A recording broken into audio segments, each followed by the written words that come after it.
Tantor Audio, a division of Recorded Books, presents The Master and His Emissary, The Divided Brain and the Making of the Western World, by Iain McGilchrist. Narrated by Kleinman. Preface to the new expanded edition.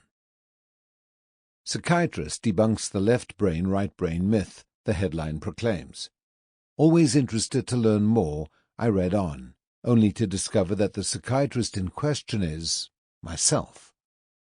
This puts its finger on the nub of the matter. I don't believe in the left brain, right brain myth. I believe in discovering the truth about hemisphere difference. There can be no question that it would be foolish to believe most of what has passed into popular culture on the topic of hemisphere differences, and yet it would be just as foolish to believe that therefore there are no important hemisphere differences.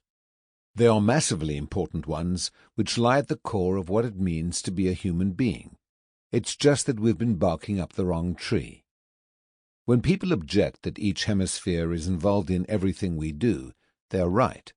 When they assume that means there are no differences, they are wrong. It's not what each hemisphere does, but how it does it that matters. Each hemisphere is involved in everything, true enough, just in a quite different way. When The Master and His Emissary came out in November 2009, I was hoping that a handful of people might find its thesis truly interesting. I even hoped that they might feel inspired to take the ideas further, but I anticipated that otherwise it would be largely ignored. Partly this was because of its topic. My colleagues and mentors in the world of psychiatry and neurology had, from the very outset some 30 years ago, counseled me against getting involved in laterality research, since it was stigmatized within the neuroscience world due to its appropriation by pop psychology. They also warned me correctly that it would involve going back to the drawing board. All the things we thought we knew about hemisphere difference had been shown, one by one, to be either wrong or, at best, half-truths. That had led, in somewhat defeatist fashion, I have to say, to its being given up as a bad job, and those who gave up reconciled themselves to the lost time and effort by proclaiming loudly their own myth that there are no significant hemisphere differences. I knew enough, however, to realize that there were fascinating intellectual puzzles here that were simply too important to neglect, whatever the cost in terms of career. They demanded further investigation. For example, every known creature with a neuronal system, however far down the evolutionary tree one goes, and however far back in time, has a system that is asymmetrical.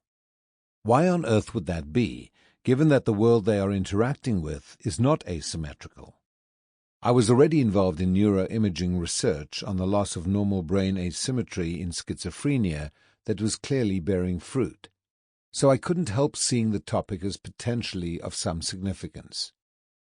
When, after 20 years of research, I arrived at the point of publication of this book, I believed I would face a hostile establishment. With few exceptions, that has not been the case, and thankfully, some of the best-known names in neuroscience are on record as engaging seriously with the book's thesis.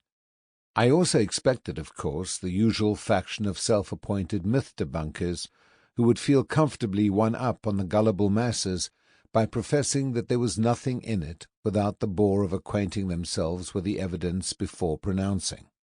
I imagine there have been plenty of those, but that is neither here nor there.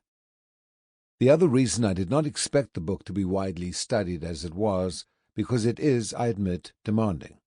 I took pains to write it as clearly as I could, without, I hope, ever talking down to my audience, instead meeting them on a level footing to get grips with issues in neuroscience and philosophy, though without presuming any prior knowledge. I aim to explain what I saw in terms that any interested non-specialist should be able to understand. But neuropsychology and phenomenological philosophy probably aren't everyone's idea of easy. 10 years on, I have been genuinely astonished by the completely unforeseen extent to which this book has been taken up by people in every discipline, and from every walk of life. It has already sold over 100,000 copies, and has students all over the world. I think the reason for this must be that the structural and functional differences between Sample complete. Ready to continue?